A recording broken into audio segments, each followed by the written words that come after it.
ونفحاتهم في الدين والدنيا والآخرة. الفاتحة. بسم الله الرحمن الرحيم. الحمد لله رب العالمين الرحمن الرحيم مالك يوم الدين. إياك نعبد وإياك نستعين اهدنا الصراط المستقيم صراط الذين أنعمت عليهم غير المغضوب عليهم ولا الضالين. سبل الفاضل روس سيدنا صاحب الراتب كل بإرشاد وغوث البلاد الحبيب عبد الله بن ألوي الحدد بعلى وصول وفراعه أن الله يعلي درجاتهم بالجنة ويكثر مسلوباتهم ويضاعف حسناتهم ويحفظنا يا الله ويحفظنا بجاههم وينفعنا بهم ويعيد علينا من بركاتهم وأسرارهم وأنوارهم وعلومهم ونفحاتهم في الدين والدنيا والآخرة. الفاتحة. أعوذ بالله من الشيطان الرجيم. بسم الله الرحمن الرحيم. الحمد لله رب العالمين الرحمن الرحيم مالك يوم الدين. إياك نعبد وإياك نستعين اهدنا الصراط المستقيم صراط الذين أنعمت عليهم غير المغضوب عليهم ولا الضالين. آمين. الفاتحة. إلى أرواحك فدع عباد الله الصالحين ووالدينا ومن شيخنا في الدين وذوي الحقوق علينا وأموات أهل هذه البلدة من أهل لا إله إلا الله أجمعين وإلى أرواح أموات المسلمين وأحياهم إلى يوم الدين أن الله يغفر لهم ويرحمهم ويفرج كروب المسلمين ويرحمهم ويشفي مرضاهم ويجمعهم شملهم على الهدى ويؤلف ذات بين ويولي عليهم خيارهم ويصرف عنهم شرارهم ويكفنا ويمسر الفهان والمازن ومتعدين من قريب وبعيد ويخرج أسعارهم ويكسر أمطارهم ويعطي كل سائل منا ومنكم سؤال على من يرضى الله ورسوله ويفتح علينا فتوح العارفين ويختم لنا يا الله بالحسنى وهو راض عنا في خير ولطف وعافية وإلى حضرة النبي محمد صلى الله عليه وسلم. الفاتحة. أعوذ بالله من الشيطان الرجيم. بسم الله الرحمن الرحيم. الحمد لله رب العالمين الرحمن الرحيم مالك يوم الدين. إياك نعبد وإياك نستعين اهدنا الصراط المستقيم صراط الذين أنعمت عليهم غير المغضوب عليهم ولا الضالين. آمين. بسم الله الرحمن الرحيم. الحمد لله رب العالمين حمدا يوافي نعمه ويكافي مزيدا. يا ربنا لك الحمد كما ينبغي لجلال وجهك وعظيم سلطانك. سبحانك لا نحصي ثناء عليك أنت كما أثنيت على نفسك. فلك الحمد حتى ترضى ولك الحمد إذا رضيت ولك الحمد بعد الرضا. اللهم صل وسلم على سيدنا محمد في الأولين وصل وسلم على سيدنا محمد في الآخرين وصل وسلم على سيدنا محمد في كل وقت وحين وصل وسلم على سيدنا محمد في الملأ الأعلى إلى يوم الدين وصل وسلم على حتى تنشر الأرض ومن عليها وأنت خير الوارثين.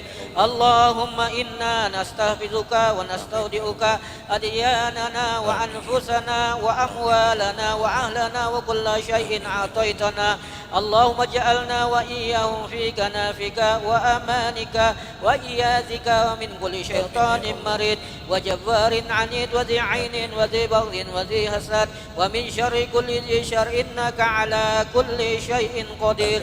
اللهم جملنا بالعافية والسلامة وحققنا بالتقوى والاستقامة وعذنا من مجيبات الندامة في الهر والمال إنك سميع الدعاء.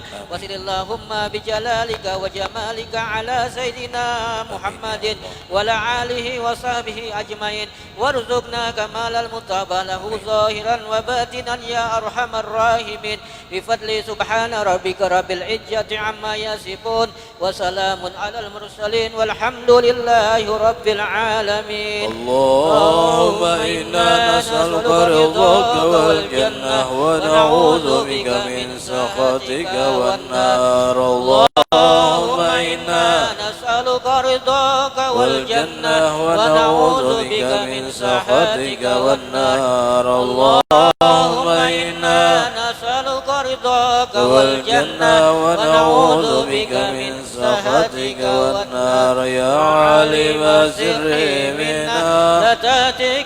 ستر عنا وعافنا واعف عنا وكلنا حيث كنا يا عالم السر منا لا تترك ستر عنا وعافنا واعف عنا وكن لنا حيث كنا يا عالم السر منا لا تترك ستر عنا وعافنا واعف عنا وكن لنا حيث كنا يا لطيفا بخلقه يا عالما بخلقه يا خبيرا بخلقه الطف بنا يا لطيف يا عليم يا خبير يا لطيفا بخلقه يا عليما بخلقه يا خبيرا بخلقه الطف بنا يا لطيف يا عليم يا خبير يا لطيفا بخلقه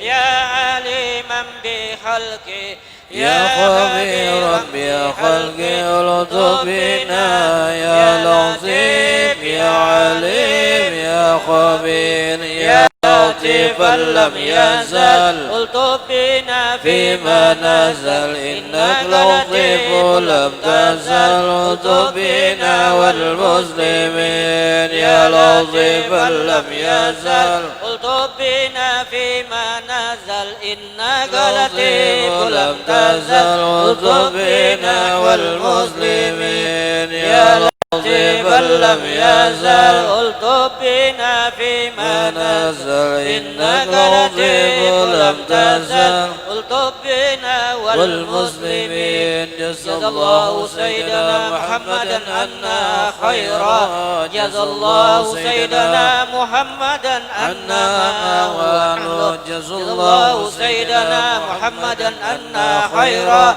جزا الله سيدنا محمدا عنا وأهله جزا الله سيدنا محمدا عنا خيرا جزا الله سيدنا محمدا عنا وأهله يا الله بها يا الله بها يا الله بحسن الخاتمة يا الله بها يا الله بها يا الله بحسن الخاتمة يا الله بها يا الله بها يا الله بحسن الخاتمة بالقبول إلى رسول محمد صلى الله عليه وسلم الفاتحة.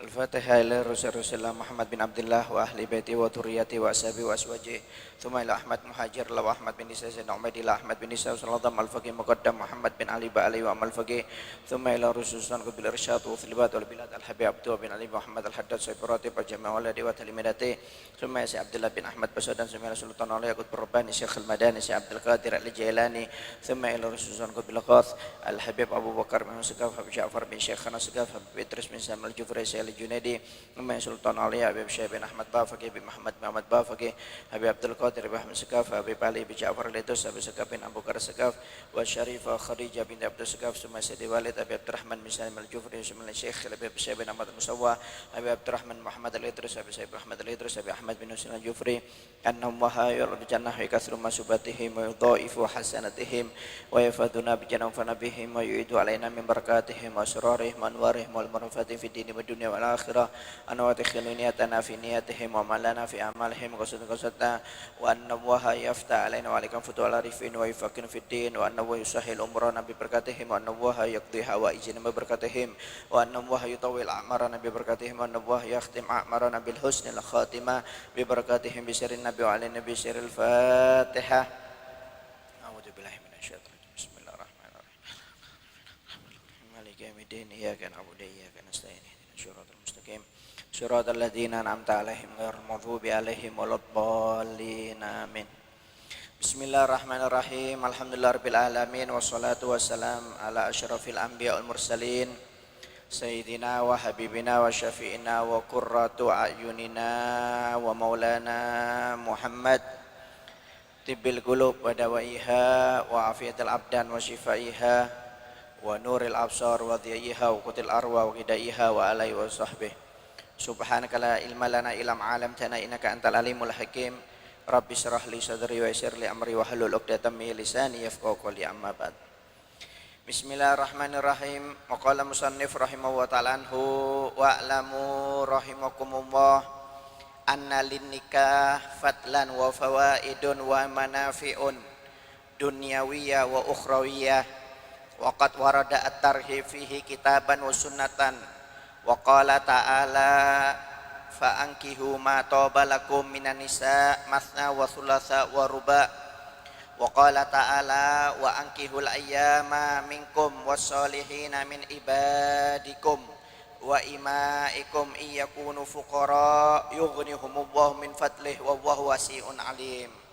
Wa qala Rasulullah sallallahu alaihi wasallam ya ma'syarul sabab man istata'a minkum ba'a falyatazawwad fa innahu aghaddu lil basar wa ahsanu lil faraj wa man lam yastati fa alaihi bisyam fa innahu lahu wija.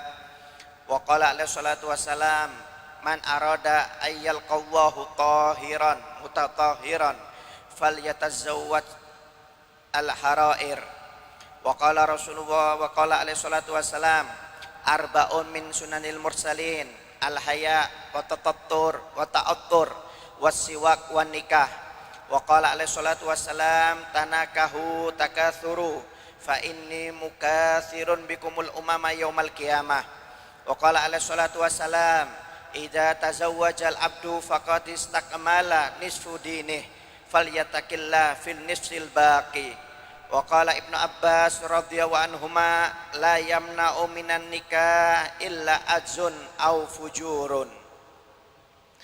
Ketahuilah wahai saudaraku yang dirahmati oleh Allah Subhanahu wa taala, sesungguhnya di dalam nikah itu atau perkawinan memiliki banyak keutamaan, memiliki banyak faedah-faedah dan manfaat-manfaat baik di dunia maupun di akhirat. Dan sungguh telah diriwayatkan tentang keutamaan menikah baik di dalam Al-Quran maupun hadis Nabi Muhammad SAW. Allah Subhanahu wa ta'ala berfirman, dan kawinilah dari perempuan-perempuan yang kalian sukai 2, 3 atau 4. Dan di dalam ayat yang lain Allah Subhanahu wa ta'ala berfirman, dan nikahlah orang-orang yang masih membujang di antara kalian dan juga orang yang layak untuk menikah dari hamba-hamba sahaya baik laki-laki maupun perempuan. Jika mereka dalam keadaan miskin, Allah akan memberi kemampuan kepada mereka dengan karunia-Nya. Sesungguhnya Allah Subhanahu wa ta'ala maha luas lagi maha mengetahui. Di dalam hadis Rasulullah SAW bersabda, wahai para pemuda, barang siapa di antara kalian mampu untuk menikah, maka menikahlah. Karena sesungguhnya menikah itu bisa menjaga pandangan mata, memelihara kemaluan. Dan barang siapa yang tidak bisa atau tidak mampu di antara kalian untuk menikah, maka hendaknya kalian berpuasa, karena puasa itu adalah benteng dari hawa nafsu. Bersabda juga Nabi Muhammad SAW, barang siapa yang ingin bertemu dengan Allah Subhanahu wa ta'ala dalam keadaan suci dan disucikan, maka hendaknya dia menikah dengan perempuan yang merdeka. Berkata juga Nabi Muhammad SAW, 4 dari sunnah-sunnahnya para rasul, yaitu al-haya, khitan. Kemudian yang kedua memakai wangi-wangian atau parfum. Ketiga bersiwak, dan keempat menikah. Berkata juga Nabi Muhammad SAW, menikahlah kalian dan perbanyak keturunan kalian, karena sesungguhnya aku akan membanggakan keturunan kalian nanti di depan para umat-umat di hari kiamat. Dan bersabda juga Nabi Muhammad SAW, barang siapa yang menikah, jika menikah seorang hamba, maka telah sempurna setengah agamanya, maka dia hendaknya bertakwa kepada Allah dengan setengah sisanya. Berkata Abdullah bin Abbas, sahabat Nabi Muhammad SAW, mudah-mudahan Allah meridhoi beliau. Beliau berkata, tidak ada yang mencegah dari nikah kecuali orang yang tidak mampu dan orang yang berbuat kejelekan atau berbuat maksiat kepada Allah Subhanahu wa ta'ala. Ya. Ini pembahasan tentang dianjurkannya seseorang itu untuk melakukan pernikahan atau perkawinan. Apa itu nikah atau perkawinan menurut syariat Islam? Yang dinamakan perkawinan atau pernikahan itu adalah suatu perjanjian atau akad untuk mengikat diri antara seorang laki-laki dan perempuan dengan tujuan membentuk keluarga atau rumah tangga yang diridhoi oleh Allah Subhanahu wa ta'ala. Itu artinya nikah. Jadi membuat perjanjian atau akad antara laki-laki dengan perempuan dengan tujuan memiliki atau membentuk keluarga atau rumah tangga yang diridhoi oleh Allah Subhanahu wa ta'ala.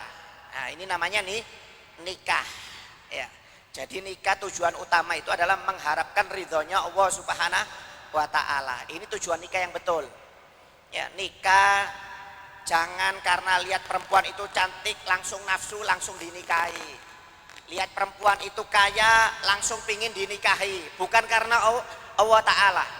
Kalau orang yang menikah bukan karena Allah, bukan karena Rasul, maka ini alamat pernikahannya tidak akan kekal, tidak akan lama, kata para ulama. Jadi kalau menikah atau kawin itu diniatkan untuk mengharapkan ridhonya Allah Subhanahu wa ta'ala, ya, dan mengikuti ajaran Nabi Muhammad SAW.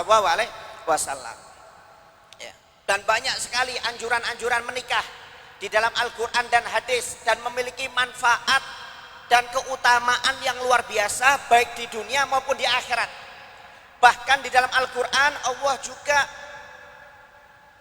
tidak suka dengan orang-orang yang tidak mau menikah, atau ancaman-ancaman dari Allah Ta'ala atau Nabi Muhammad kepada orang-orang yang tidak mau menikah dengan berbagai macam alasan. Kenapa? Karena nikah ini keutamaan dari Allah Ta'ala.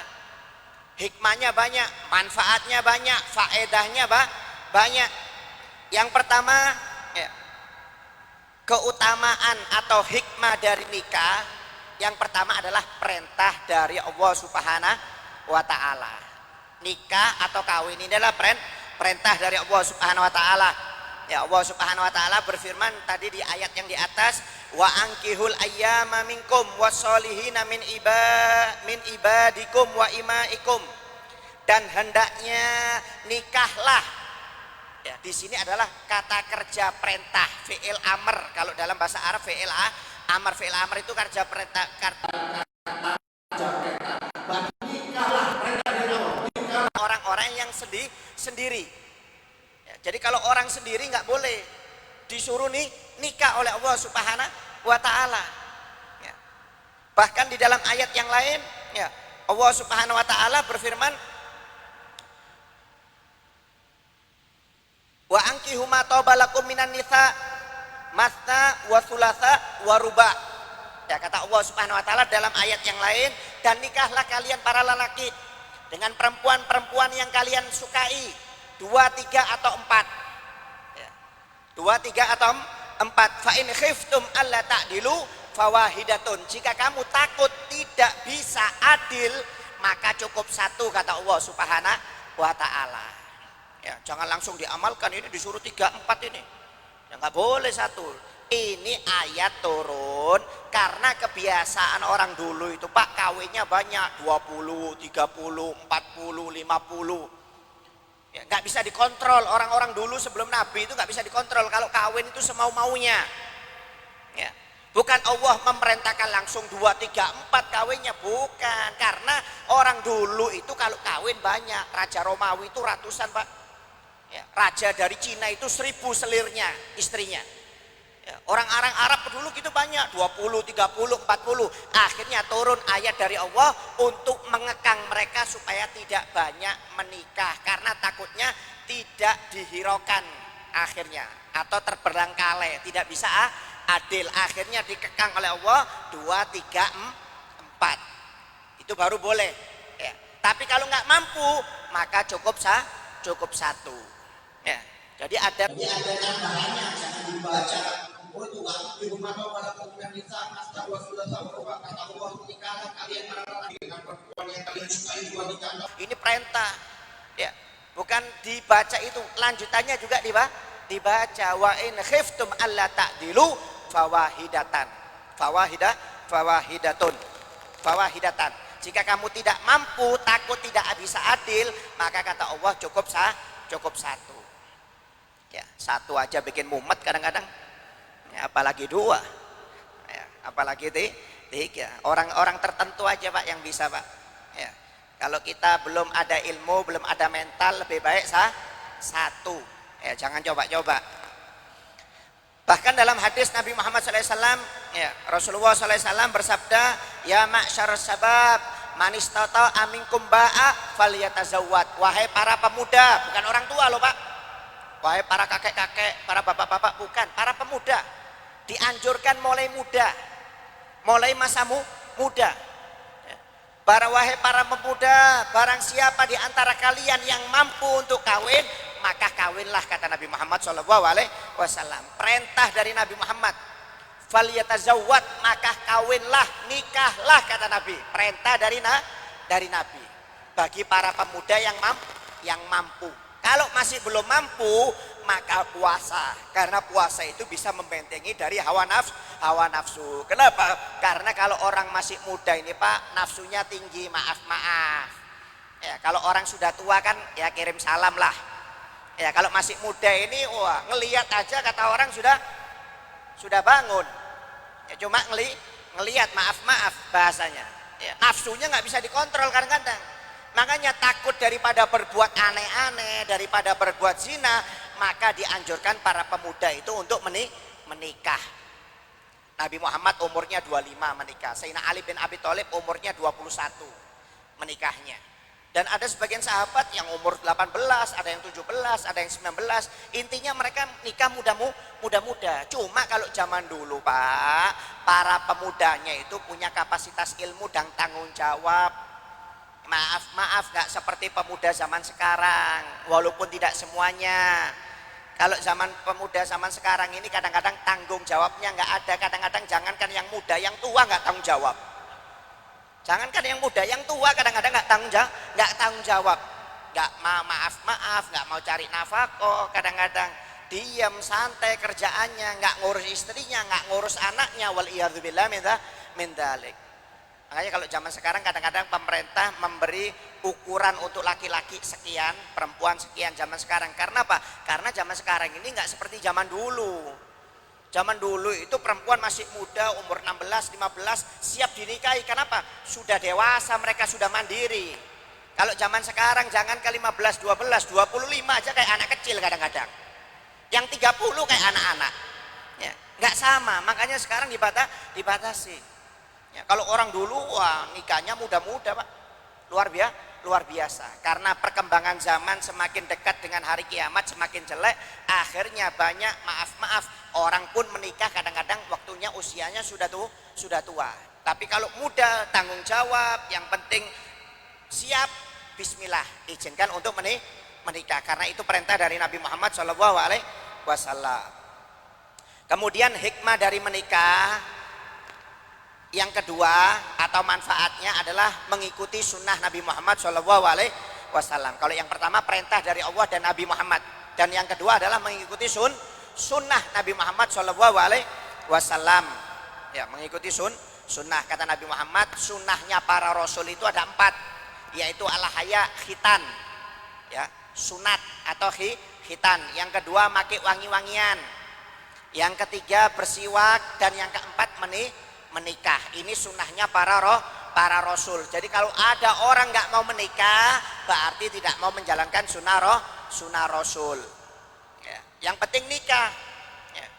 Yang penting nikah. Cuma jadi andalan orang sekarang sunnah rasul itu kalau istrinya 2, 3, 4. Yang diambil sunnahnya di sana, tapi tahajudnya nggak diambil, baca Qur'annya nggak diambil, ya, zikirnya nggak diambil. Yang dipikir ini cuma 2, 3, 4 aja yang dianggap sunnah. Padahal sunnah itu banyak. Ya. Bahkan dalam hadis yang lain, ya, ketika sahabat Nabi Muhammad SAW datang kepada istri Nabi bertanya tentang ibadahnya Nabi, kemudian dijelaskan oleh istri Nabi tentang keistimewaan ibadahnya Nabi. Akhirnya mereka berkata, aina nahnu minan nabi waqad ghafara lahu ma taqaddama min dzambih wa ma ta'akhkhar. Setelah diceritakan oleh istri Nabi tentang ibadahnya Nabi yang begitu hebat, maka sahabat menangis mengatakan, di mana antara kita dengan Nabi? Nabi ini dosa-dosanya sudah diampuni, yang lampau yang akan datang sudah diampuni, kita ini siapa? Ya. Akhirnya kata sahabat yang satu mengatakan, wallahi demi Allah, mulai sekarang saya akan sholat setiap malam, tidak akan tidur malam. Mulai isya sampai subuh saya akan sholat, saya tidak akan tidur, kata sahabat yang satunya. Kemudian sahabat yang keduanya mengatakan, demi Allah, mulai hari ini saya akan berpuasa selama 1 tahun, tidak pernah kosong. 1 tahun full saya akan berpuasa. Kemudian sahabat yang satunya mengatakan, demi Allah, mulai sekarang saya akan menjauhi perempuan dan saya tidak akan menikah dengan perempuan supaya bisa fokus ibadah kepada Allah Subhanahu wa Ta'ala. Jadi 3 sahabat ini ketika datang kepada istri Nabi, diceritakan tentang ibadahnya Nabi, mereka menangis. Mereka menyatakan bahwanya kedudukan Nabi dengan mereka bakal tidak sama dengan di surga. Maka mereka mengambil inisiatif, yang satunya akan selalu sholat malam mulai isya sampai subuh, tidak akan tidur sama sekali. Yang kedua selalu akan berpuasa setiap tahunnya, walaupun 1 hari tidak akan lobang-lobang. Kemudian yang satunya akan menjauhi perempuan dan tidak akan menikah supaya bisa fokus pada Allah Subhanahu wa Ta'ala. Akhirnya Nabi Muhammad dengar ucapan mereka bertiga, dengar. Nabi Muhammad mengatakan, antum alladzina qultum kada wa kada, kalian yang mengatakan seperti ini, aku akan sholat malam, tiap malam tidak akan tidur, aku akan berpuasa dalam 1 tahun penuh, aku tidak akan menikah.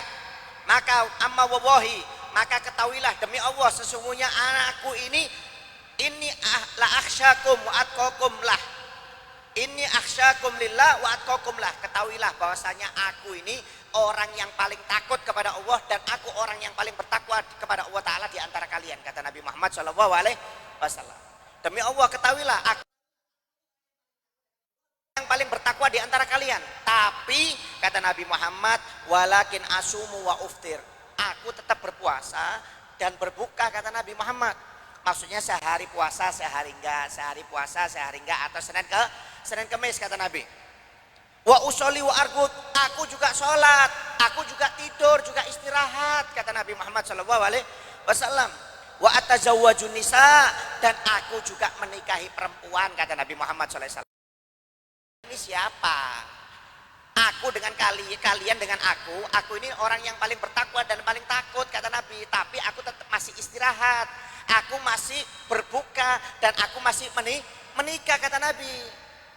Faman rohiba an sunati falaisa minni, barang siapa yang tidak melakukan sunnahku atau tidak suka dengan sunnahku, maka dia bukan golonganku, kata Nabi Muhammad SAW. Jadi barang siapa yang nggak mau istirahat, kemudian puasa terus, bahasanya tidak mau berbuka dan tidak mau menikah, berarti bukan golonganku, kata Nabi Muhammad SAW. Jadi menikah ini adalah sunnah Rasul, sunnahnya para nabi, sunnahnya para rasul. Makanya oleh karena itu jangan sampai untuk tidak menikah. Ya. Kemudian hikmah dari menikah atau keutamaan atau faedahnya, orang yang menikah itu Pak akan dimuliakan oleh Allah dan akan diberi berbagai macam keutamaan oleh Allah Subhanahu wa Ta'ala. Jadi orang yang menikah itu otomatis lebih unggul daripada orang yang tidak menikah. Beda. Lebih tinggi, lebih unggul.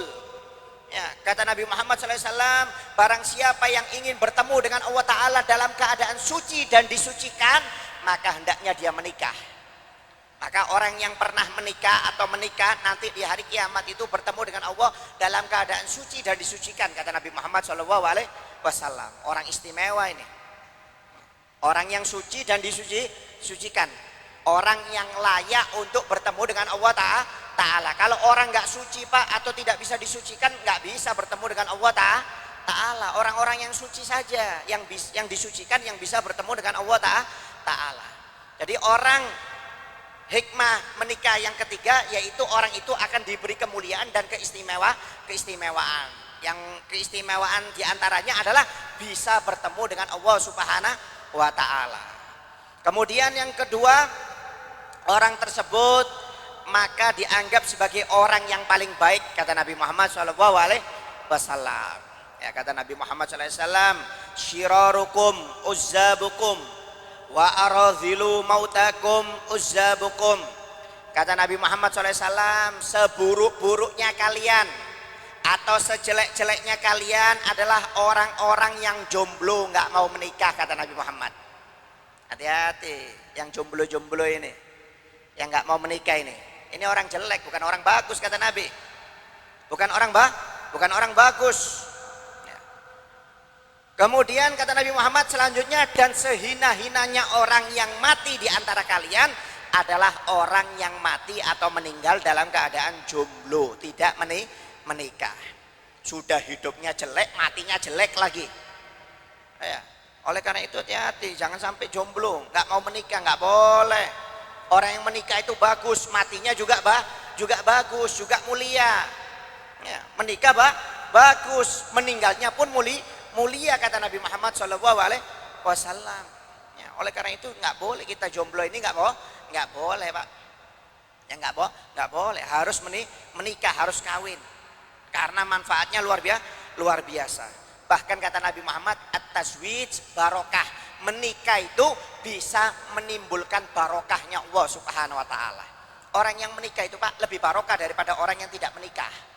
Hati-hati, orang yang menikah itu hidupnya lebih barokah daripada orang yang tidak menikah.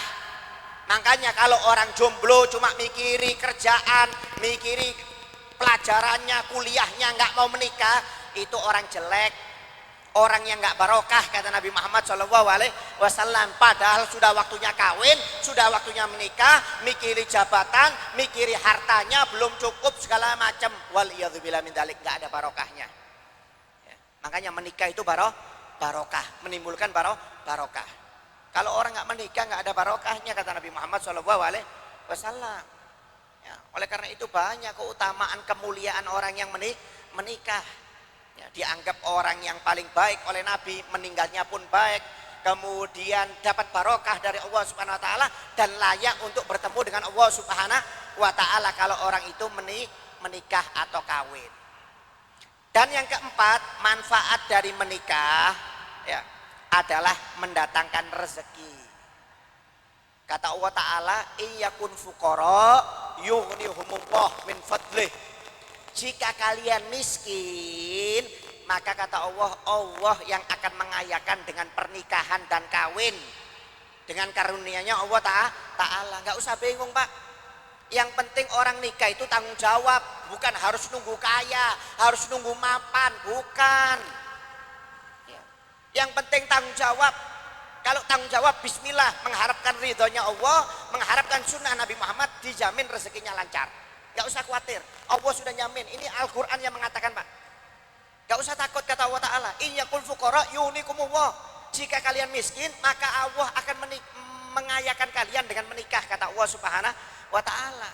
Gak ada ceritanya, wah saya belum ada pekerjaan, nanti kalau saya nikah mau kerja apa. Gak usah khawatir, kadang-kadang orang gak ada pekerjaan Pak, setelah nikah rezekinya lancar, ada dapat kerjaan.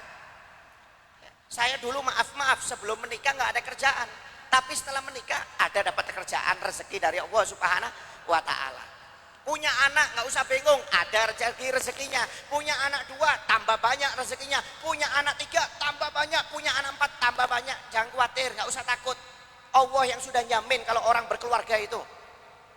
Kalau Anda nggak usah takut, yang penting kawin karena Allah Ta'ala, karena Nabi Muhammad dijamin rezekinya lancar. Nggak usah bingung, kita cuma punya anak 1 ya, 2 ya, nggak usah khawatir. Makanya kata orang dulu, banyak anak banyak rezeki. Loh, itu bukan kata-kata bohong, itu memang dari Allah Subhanahu Wa Ta'ala. Apalagi kalau banyak istri, Pak. Kalau berani, ya kalau berani, karena yang ngomong masih 1 juga. Jadi nggak usah khawatir, Allah yang jamin rezeki. Yang penting tanggung jawab. Iltamisu rizqa bin nikah. Kata Nabi Muhammad, carilah rezeki dengan cara menikah. Orang kalau susah rezekinya Pak, dengan nikah gampang, subhanallah, dapat rezeki. Jangan khawatir, orang kalau nikah itu rezekinya tambah barokah, tambah banyak. Yang penting niatnya benar Pak ya.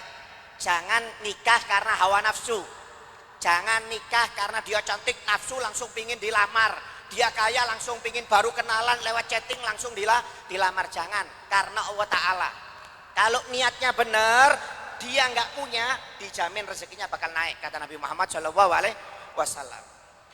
Falaisa minna man taraka taswid ma khofatal iyal.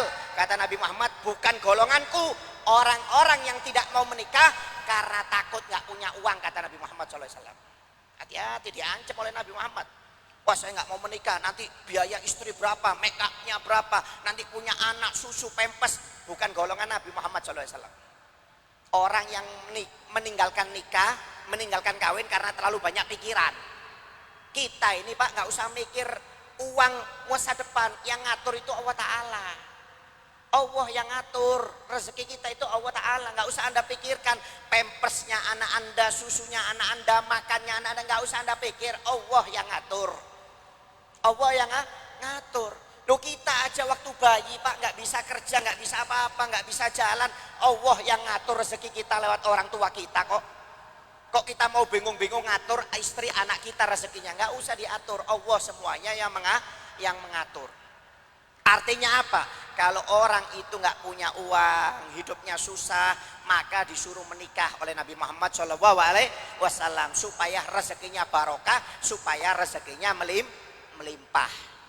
Bahkan dalam hadis pernah ada seorang miskin mengeluh kepada Nabi Muhammad, miskin Pak, kalau usaha itu nggak pernah sukses, bangkrut terus, hidupnya susah terus.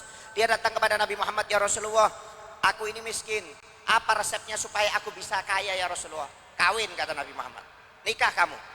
Akhirnya nikah itu orang Pak. Subhanallah, nikah dapat waktu beberapa lama tetap melarat, tetap miskin. Datang lagi kepada Nabi Muhammad, ya Rasulullah, saya ini kok tetap miskin padahal sudah menikah ya Rasulullah. Kawin lagi 2 kali, kata Nabi Muhammad. Bingung ini sahabat, ya Rasulullah, 1 aja sudah susah, masa kedua? Kawin lagi, kata Nabi Muhammad. Kawin lagi akhirnya dia. Kawin 2 Pak, tetap susah Pak. Hidupnya tetap susah. Waduh, pusing, nggak tahan dia. 1 aja sudah mumet, tambah lagi 2 ini. Tambah mumet ini sahabat, datang lagi kepada Nabi Muhammad SAW, ya Rasulullah, saya sudah menikah 2 kali ya Rasulullah, 2 istri. Kenapa kok masih tetap susah ya Rasulullah? Tetap miskin. Kawin lagi, kata Nabi Muhammad. Sahabat bingung, ya Rasulullah, kawin lagi? Iya, kawin lagi tambah. Bingung sahabat ini. 1 aja susah, 2 tambah lagi, tambah mumet, suruh tambah 3. Akhirnya karena Nabi yang merintahkan, kawin lagi nih sahabat 3 kali. Tetap Pak melarat, tetap miskin, gak tahan lagi, datang lagi kepada Nabi Muhammad SAW, ya Rasulullah, saya sudah menikah 3 kali ya Rasulullah, 3 istri ya Rasulullah, tapi tetap susah rezeki saya, tetap miskin ya Rasulullah. Berarti kawin lagi, tambah lagi 4, tambah 4. Sahabat ini bingung, ya Allah, ini 3 aja sudah remek, sudah banting tulang setengah mati, suruh nambah 4. Akhirnya Nabi yang merintahkan, Pak, kawin lagi 4. Subhanallah, setelah kawin 4 langsung jadi kaya raya, sukses hidupnya, langsung sukses, rumah tangganya bahagia, istrinya 4, kaya raya, bahagia. Gak seperti sampean sudah 1 mumet lagi. La haula wala quwata illa billahil aliyil azim. Ya, cuma jangan dipraktekkan Pak ya. Ini orang ini, sahabat ini dapat wasiat dari Nabi. Kalau Anda nyoba satu beb tapi saya masih melarat mau kawin lagi dua, hati-hati tambah melarat sampean nanti. Ya. Kalau ini sahabat dapat wasiat dari Nabi. Kalau Nabi yang memerintahkan bismillah sudah nggak usah bingung. Ya. Kalau Nabi yang memerintahkan. Ya, hati-hati. Bukan untuk diamalkan ini ya. Oh, saya punya istri ini nggak barokah, nggak bawa rezeki, hidup saya susah. Bukan istri, kadang-kadang mungkin Anda juga yang nggak barokah. Ya, jangan menyalahkan istri. Ya, memang kata Nabi Muhammad istri itu pembawa berkah untuk suami. Tapi kalau mungkin ada rumah tangga kok rezekinya susah, bukan salahkan istrinya yang nggak bawa barokah. Mungkin kita sendiri juga nggak bawa barokah, mungkin sering bermaksiat kepada Allah Ta'ala, akhirnya berpengaruh dalam rezeki rumah tangga kita. Tapi kalau rumah tangga itu bagus, suami bagus, istri bagus, insya Allah rezekinya bakal naik. Ini janji Nabi Muhammad dan Allah Subhanahu wa Ta'ala. Kemudian yang kelima, keutamaan atau hikmah dari menikah itu akan membuat ibadah kita semakin dilipat gandakan pahalanya oleh Allah Subhanahu wa Ta'ala. Ya, kata Nabi Muhammad SAW, rakaatani min muta'ahallin khairum min sab'ina rakaatan min ghairi muta'ahallin. Kata Nabi Muhammad SAW, 2 rakaat dari orang yang sudah berkeluarga itu lebih afdol daripada 70 rakaat daripada orang yang belum berkeluarga. Beda Pak. Anda sholat qobliyah isya tadi 2 rakaat, Anda sudah menikah, itu lebih afdol 70 rakaat daripada Anda yang sholat tadi qobliyah yang belum menikah. Beda pahalanya, nggak sama. Anda yang sholat tahiyatul masjid 2 rakaat tadi yang sudah menikah, itu lebih afdol 70 rakaat Anda daripada, maaf 2 rakaat Anda yang sudah menikah itu lebih afdol daripada 70 rakaat orang yang belum menikah, kata Nabi Muhammad SAW. Jadi ada orang yang belum menikah sholat tahiyatul masjid 70 rakaat, yang sudah menikah cuma 2 rakaat, masih lebih afdol yang 2 rakaat yang sudah menikah daripada yang jomblo ini, daripada yang jomblo nggak jelas ini. Nah, sudah jomblo nggak jelas lagi hidupnya. Jangan, sudah jomblo nggak ada niat, malah main game terus, ya main PUBG ya, sama Pak Mobile Legend, lama-lama bisa gila terakhir ini. Ya usah sudah, kalau sudah muda itu usaha, bantu orang tua, diniatkan untuk menikah supaya hidup lebih berkah. Ini main game terus, nggak tua Pak, nggak muda nggak tua. Saya lihat kadang-kadang game ini, nggak anak muda aja, yang tua yang sudah menikah itu tetap main game. La haula wala quwata illa billahil azim. Ya, akhir zaman sudah.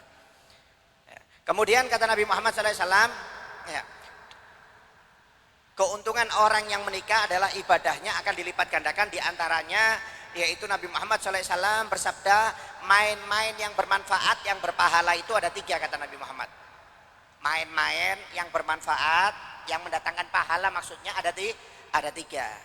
Yaitu yang pertama ta'dibu farashik, yaitu engkau menjinakkan kudamu, kemudian engkau menembakkan panahmu, dan engkau bermain-main dengan istrimu. Nah, ini bermain-main yang bermanfaat yang mendatangkan pahala. Ya, mendatangkan pahala. Kalau main PUBG Pak nggak dapat pahala Pak. Ya, malah madorot. Kalau pengen dapat pahala main-main dengan istri. Ya. Atau apa? Menjinakkan kuda kalian dan memanah, kata Nabi Muhammad SAW. Ini adalah permainan yang bermanfaat yang menimbulkan pahala, kata Nabi Muhammad SAW. Bahkan kata Nabi Muhammad, fi bud'i ahadikum shadaqah, setiap kalian berhubungan itu maka dihitung pahala sedekah, kata Nabi Muhammad SAW. Maaf, hubungan suami istri itu dihitung sedekah. Sahabat bertanya, ya Rasulullah, bagaimana mungkin kami mendatangi istri kami dengan syahwat kok bisa dapat pahala? Kata Nabi Muhammad SAW, bukankah kalian jika bersetubuh dengan wanita yang haram mendapatkan dosa? Begitu juga kalau kalian mendatangi perempuan yang halal, maka kalian akan dapat pahala yang berlipat ganda, kata Nabi Muhammad SAW. Ya, dianggap sodako itu sodako. Nyium istri dapat pahala, megang tangannya istri dapat pahala. Baru megang, baru menyium, itu belum yang macam-macam loh Pak. Itu baru megang sama nyium aja sudah dapat pahala. Mandang istri dapat pahala. Sampai dalam riwayat, walaupun hadisnya dhaif li fadhail amal enggak ada masalah. Barang siapa seorang suami yang memandang istrinya, kemudian istrinya juga memandang suaminya dengan rahmat, dengan senyum, maka dosa-dosanya akan gugur semuanya, kata Nabi Muhammad SAW. Itu cuma pandangan aja, Pak. Tapi pandangan suami istri loh ya, bukan mandang perempuan lain sama-sama senyumnya. Ya, istrinya orang disenyumi, umpamanya perempuan yang belum dinikahi yang nggak halal disenyum, bukan itu, bukan. Memandang istri yang halal, senyum saja itu bisa menggugurkan dosa. Bagaimana kalau memeluk, bagaimana kalau mencium, bagaimana kalau sama istri, ya dianggap sodakoh, kata Nabi Muhammad SAW. Ya banyak, Pak ya, intinya manfaatnya banyak menikah. Oleh karena itu Nabi Muhammad dan Allah Subhanahu Wa Taala mewajibkan, menganjurkan, memerintahkan kepada kita untuk menikah di antara kita yang sendiri. Jadi kalau kita sendiri, kalau sudah waktunya mampu nikah nikah, jangan lama-lama. Maaf, mungkin cerai, istrinya meninggal atau suaminya meninggal, jangan lama-lama, nikah lagi supaya pahalanya lebih banyak ya, atau menikah atau cerai supaya lebih cepat untuk menikah. Gak usah lama-lama. Ya, Nabi Sayyidina Utsman bin Affan ketika menikah dengan anak Nabi Muhammad, ya Ruqayyah dan Ummul Kulthum, ya salah satu itu ketika salah satunya meninggal, Nabi Muhammad gak lama setelah dikuburkan langsung dikawinkan lagi oleh Nabi Muhammad dengan anaknya Nabi Muhammad yang satunya. Gak pakai nunggu 40 hari, nunggu 3 bulan, setahun, 5 tahun, gak pakai, Pak. Ya, cuma kata orang sini kalau langsung kawin kurang ajar ini. Ya, gak menghormati suaminya atau istrinya yang baru meninggal. Ya kalau suami, Pak, mau meninggal istrinya langsung mau kawin gak ada masalah. Ya, ada idahnya. Ya, ada idahnya. Kalau suami kalau ditinggal istri, meninggal atau cerai, maka jangan lama-lama. Kenapa? Untuk bisa meningkatkan kadar pahala dan bisa mendekatkan diri kepada Allah Subhanahu wa Ta'ala. Takutnya meninggal sebelum menikah lagi. Itu yang bahaya. Ya akhirnya nanti meninggalnya dalam keadaan jomblo. Jadi kalau bisa meninggal itu dalam keadaan berkeluarga. Kenapa? Fadilahnya banyak. Orang-orang dulu, Pak, walaupun umurnya 80, 90 ditinggal meninggal oleh istrinya, mereka kawin lagi. Mereka tetap kawin lagi, umur 80, 90 mereka tetap kawin. Kenapa? Mereka nggak mau meninggal dalam keadaan jomblo atau tidak berkeluarga. Mereka nggak mau, Pak. Ya, oleh karena itu cepat kawin. Yang belum, siapa di sini angkat tangan coba. Ya, yang sudah ya. Jangan angkat tangan, yang belum aja ya, yang belum atau yang belum berkeluarga ya. Wallahu a'lam bishawab ya.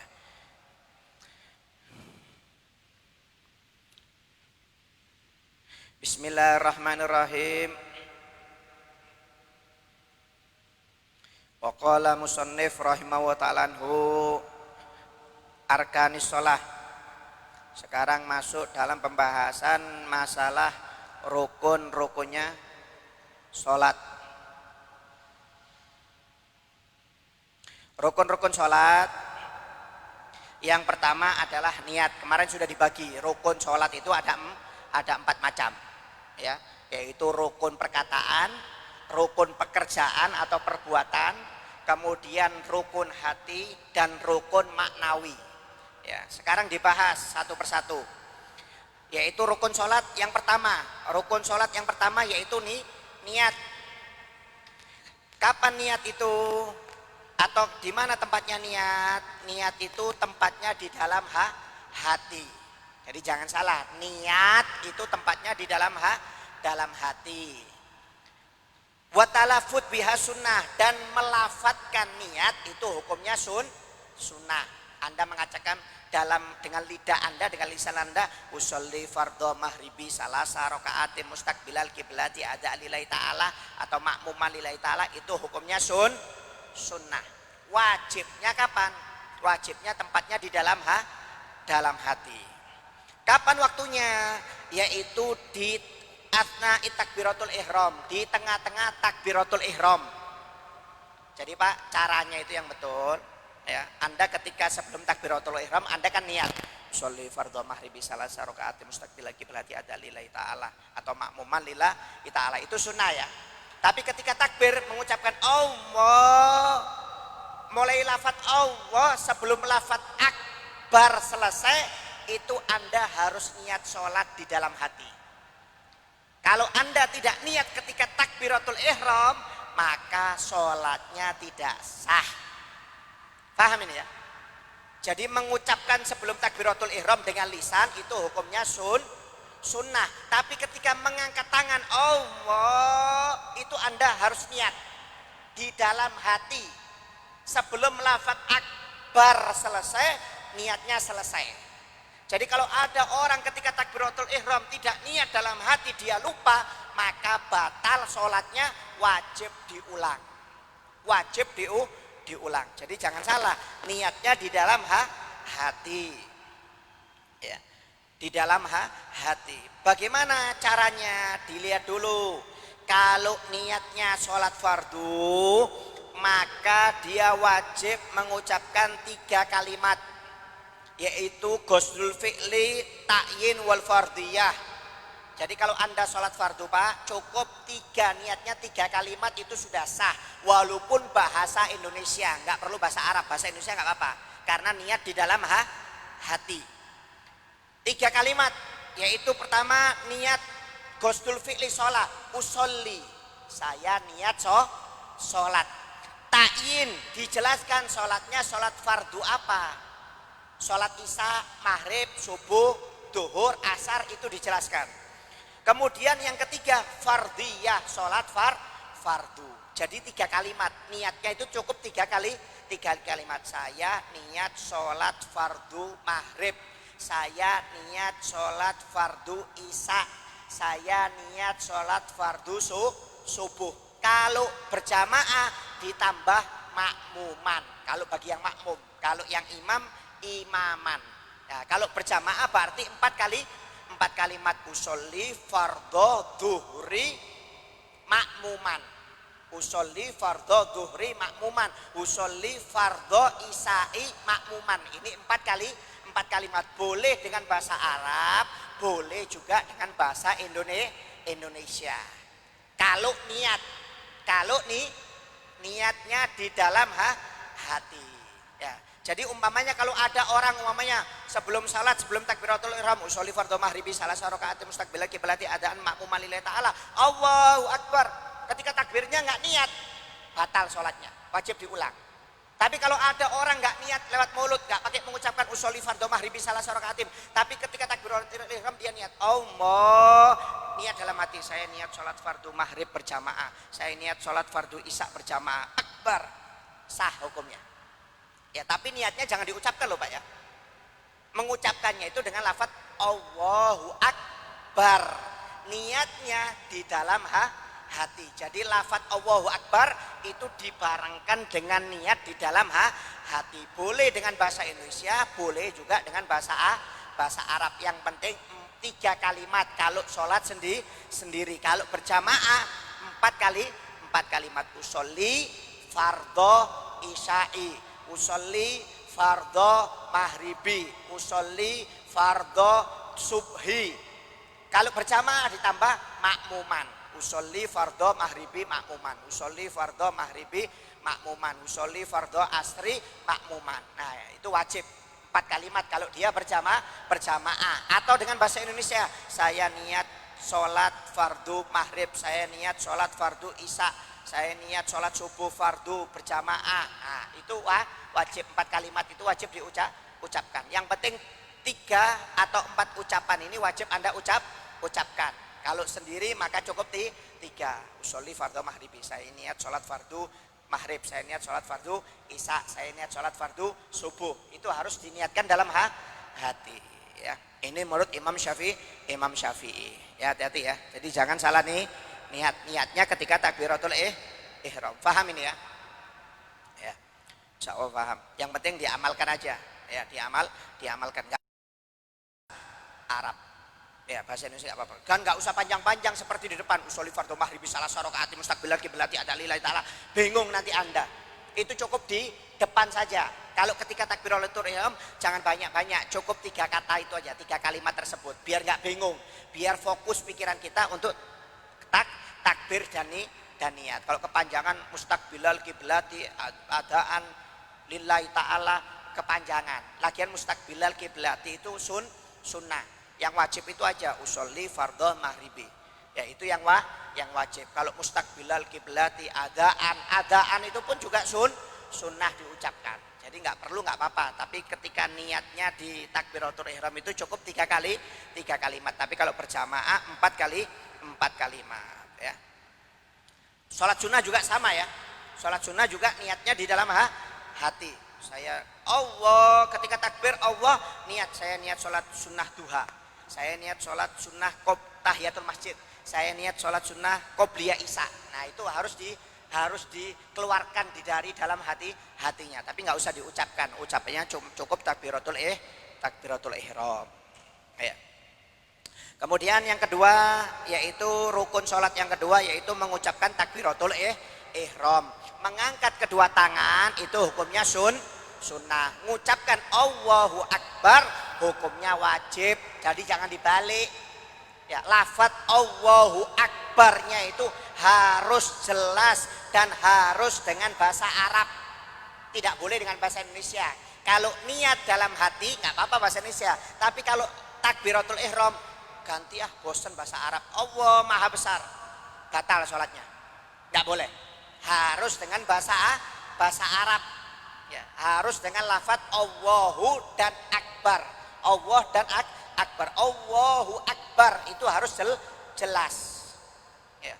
Kalau satu aja huruf hilang maka nggak sah sholatnya. Wajib diulangi takbiratul ihramnya. Yang nggak jelas harus didengar oleh telinganya sendiri. Hati-hati.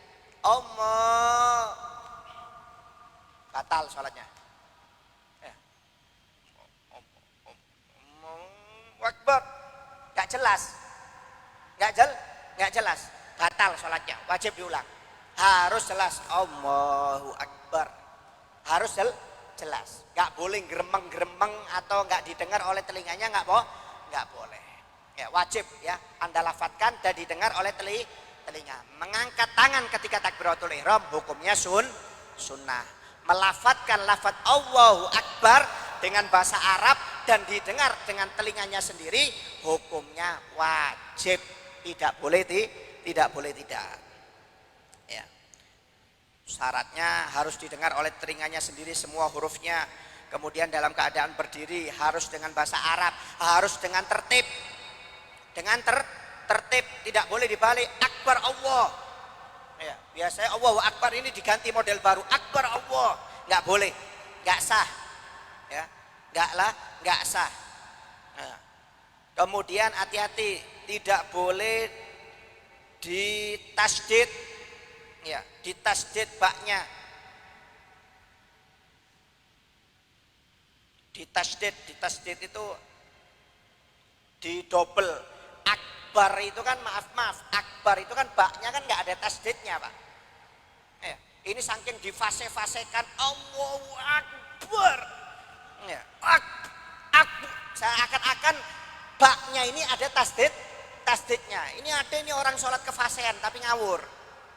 Allahu Akbar. Ya, jadi aknya itu tasdidnya ke baknya. Ini batal sholatnya nih. Wajib diulang.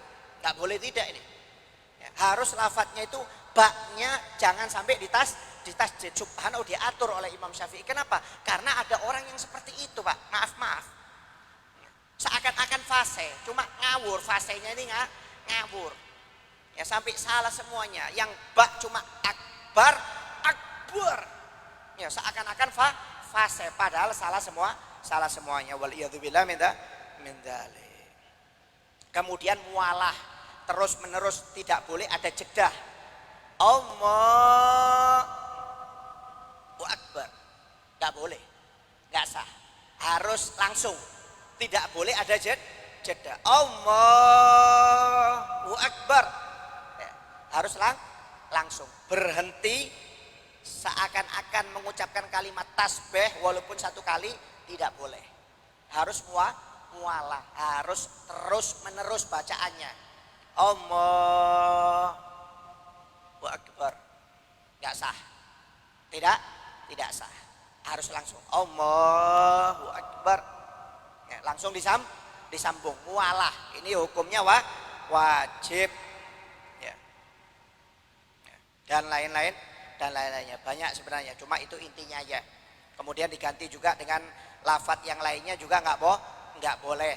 Ya Allahu Rahman, Allahu Rahim. Jangan Allahu Akbar terus bosan. Allahu Akbar ya diganti Allahu Akbar dengan Allah Ar-Rahman, Allah Ar-Rahim, nggak boleh. Harus dengan lafadz Allahu Akbar. Wallahu a'lam bishawab. Mungkin ada mau bertanya, silakan.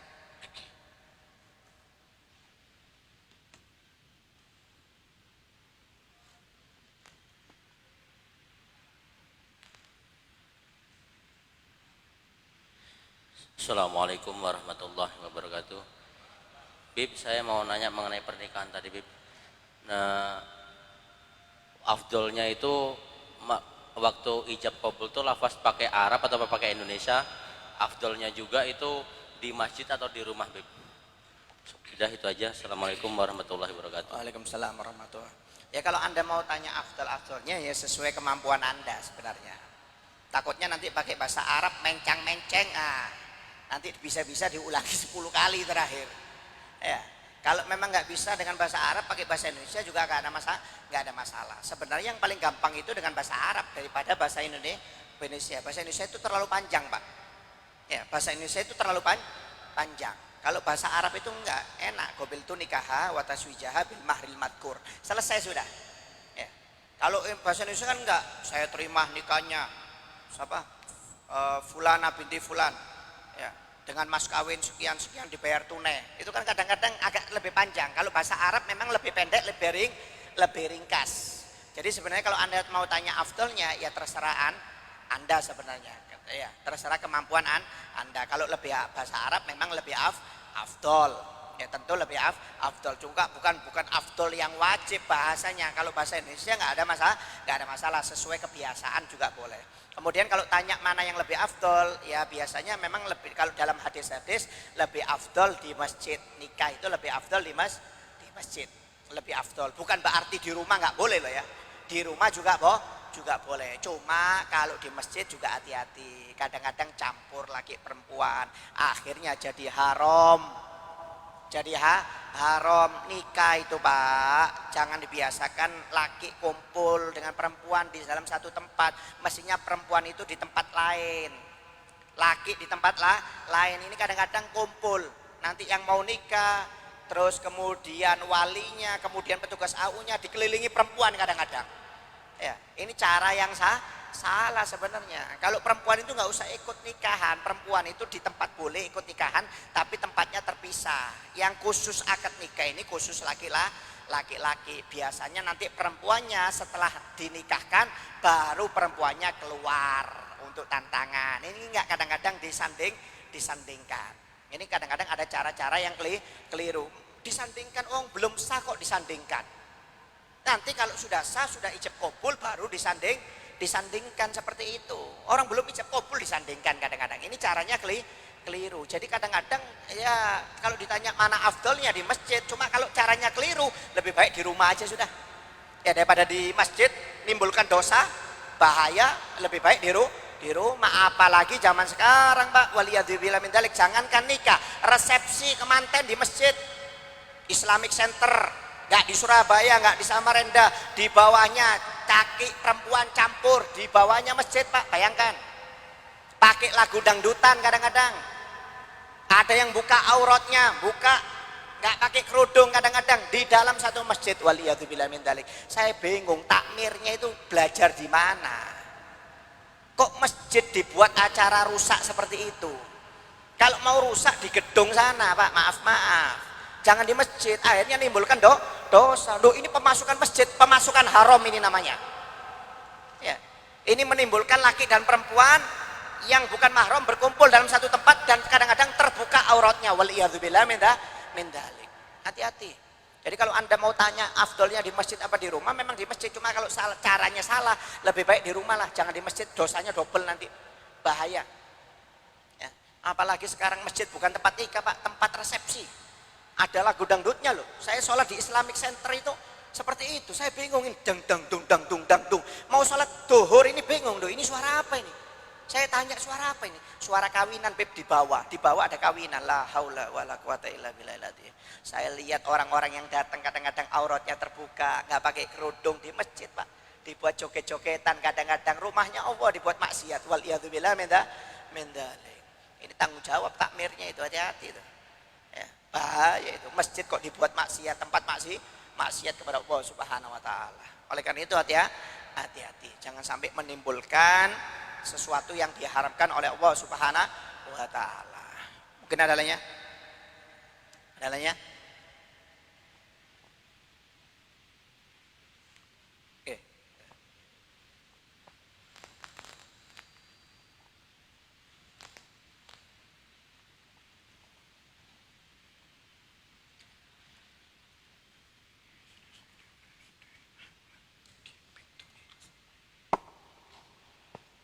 Bismillahirrahmanirrahim. Assalamualaikum warahmatullahi wabarakatuh. Waalaikumsalam warahmatullahi wabarakatuh.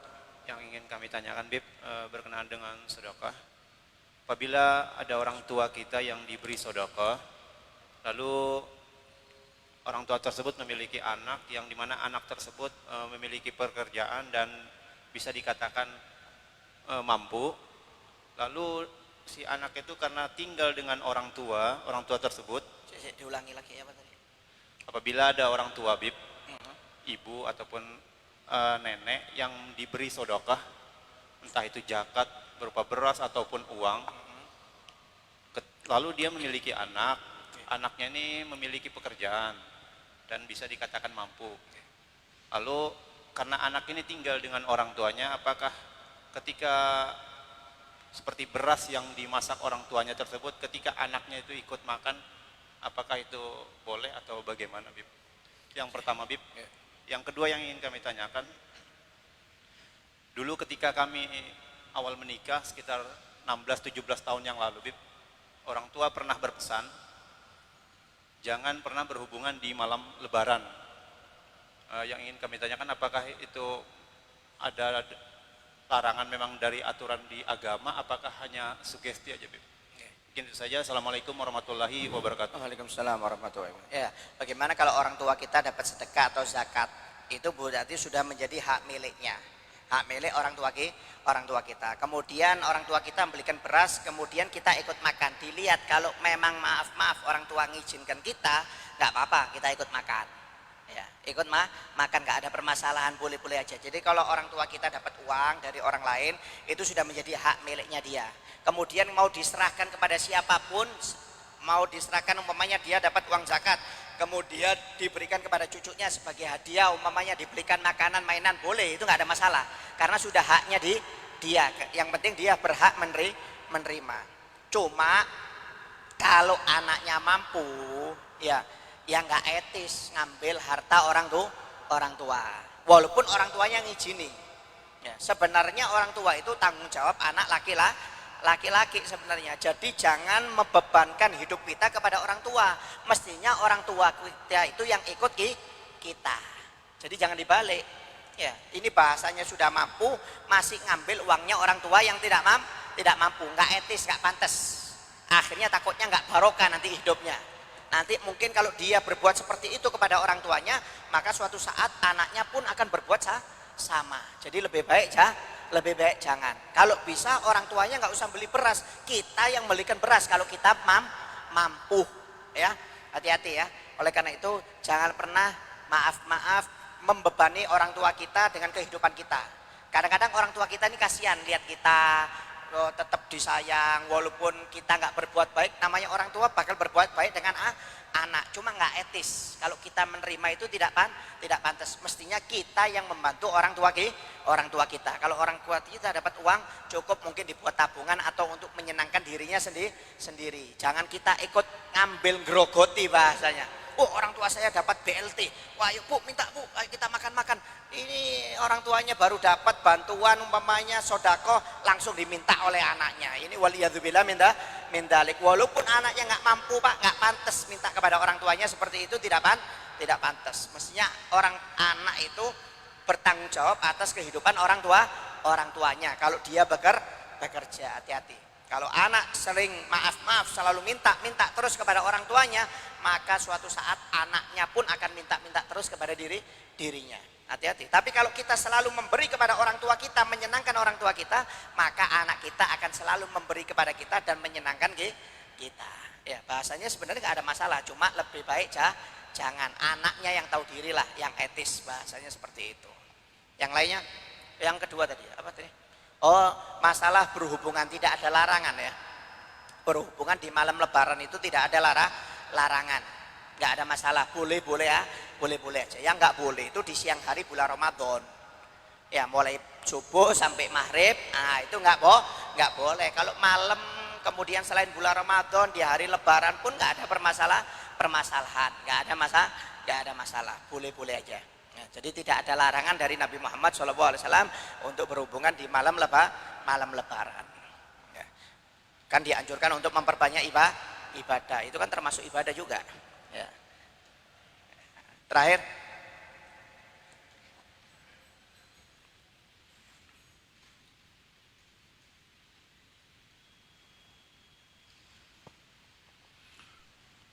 Assalamualaikum warahmatullahi wabarakatuh.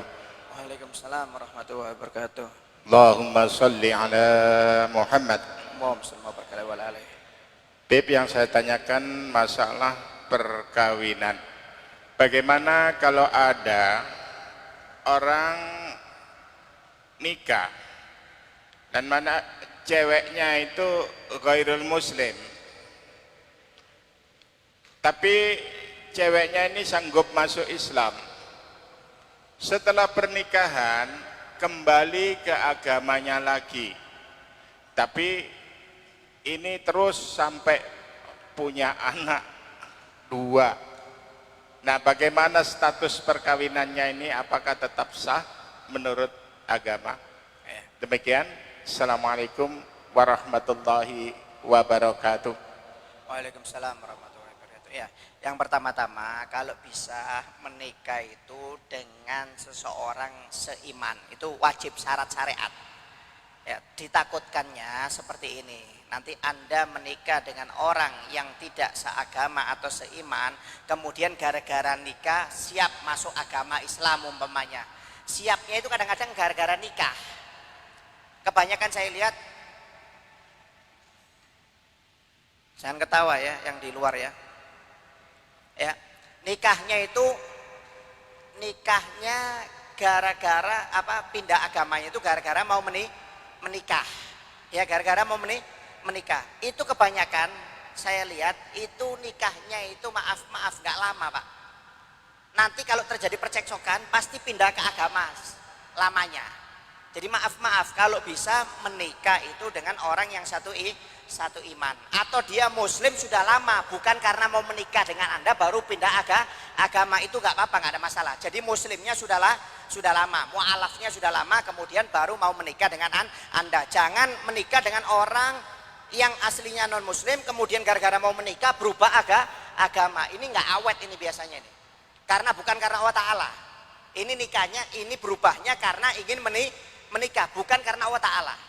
Kalau dia memang berubah terlebih dahulu, mu'alaf terlebih dahulu sebelum masuk Islam, itu nggak ada masalah. Karena dia masuk Islamnya memang karena Allah Ta'ala. Nah, memang syarat menikah itu harus satu iman, satu agama. Kalau beda agama maka tidak sah, rusak nikahnya, dianggap zina dia kalau berkumpul. Bagaimana kalau sudah berkeluarga? Nah, dilihat kalau memang sudah berkeluarga dan pada waktu itu berubah agamanya, maka pada waktu itu juga dianggap cerai sudah. Dianggap cerai. Ya, dianggap cerai. Kalau dia tetap nggak mau cerai, maka dihitung dengan zina. Wal iyadzubillah min dzalik. Ya, hati-hati. Ya, kalau tetap diteruskan beda agama, yang satunya keluar tapi tetap satu rumah, satu kasur, tetap berkumpul, dihitung zina. Waliyadzubillah min dzalik. Jadi selama dia masih muslim maka halal, tapi ketika dia keluar dari agama Islam, murtad, maka seketika itu juga dianggap cerai. Ya, jadi jangan diteruskan, perkawinannya sudah rusak. Jadi salah satu sebab perkawinan rusak itu yaitu ada yang murtad, ada yang murtad, itu menyebabkan salah satu perkawinannya rusak ya. Jadi hati-hati ya, kalau bisa menikah dengan perempuan yang seiman, jangan gara-gara menikah baru berubah Islam ya. Wallahu a'lam bishawab. Kemudian ada permintaan suratul Fatihah untuk anak Muhammad Aulian Az-Zahid yang sedang sakit. Mudah-mudahan diberi kesehatan, kesembuhan oleh Allah Subhanahu wa taala.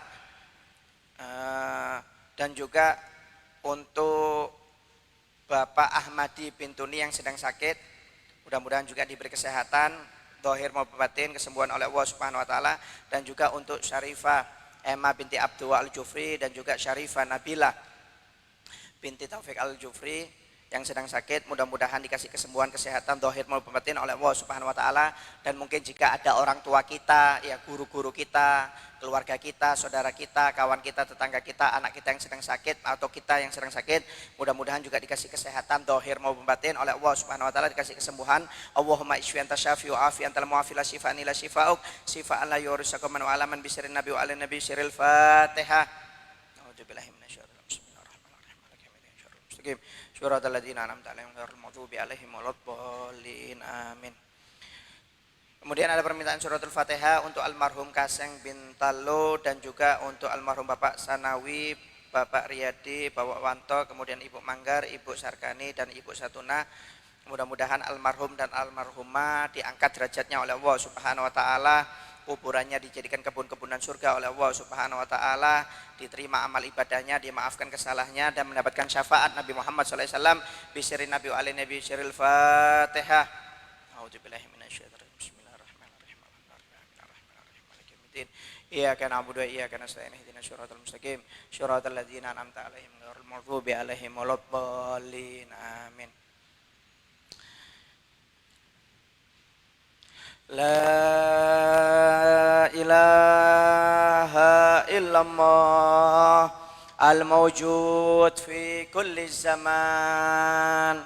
La ilaha illallah al-mawjud fi kulli zaman. La ilaha illallah al-ma'bud fi kulli makan. La ilaha illallah al-ma'bud fi kulli makan. La ilaha illallah al-madhkur bi kulli lisan. La ilaha illallah al-madhkur fi kulli lisan. La ilaha illallah al-ma'ruf bil ihsan. La ilaha illallah al-ma'ruf bil ihsan.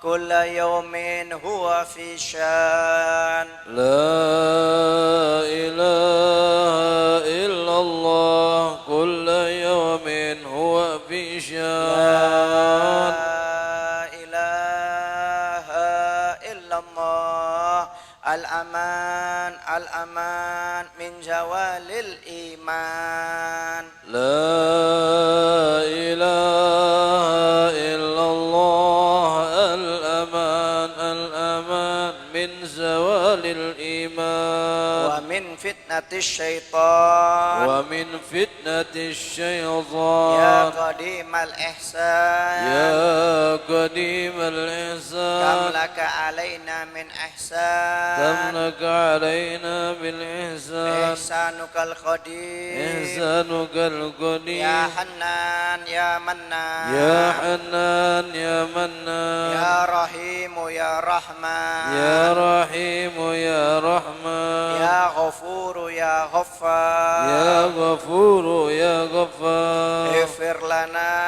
Ighfir lana warhamna warhamna wa وأنت خير الراحمين وأنت خير الراحمين وصلى الله على سيدنا محمد وصلى الله على سيدنا محمد وآله وصحبه وسلم وآله وصحبه وسلم والحمد لله رب العالمين. والحمد لله رب العالمين. Nanti setelah bubar majelis salamannya bil qulub aja ya, untuk tetap jaga-jaga ya, jangan dibiasakan untuk bersalaman walaupun bahasanya nggak terbiasa lah, untuk jaga-jaga ya, untuk keamanan, karena ini kan naik terus.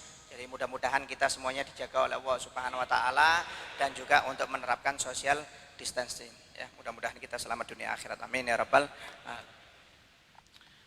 يا ربنا اعترفنا بأننا اقترفنا وأننا أسرفنا على الأضراء أشرفنا، فتب علينا التوبة تغسل لكل حوبة، واستر لنا العورات وأمن الروات، واغفر لوالدينا ربي ومولودينا والآل والإخوان وسائر الخلان وكل ذي محبة أو جيرة أو صحبة والمسلمين أجمع.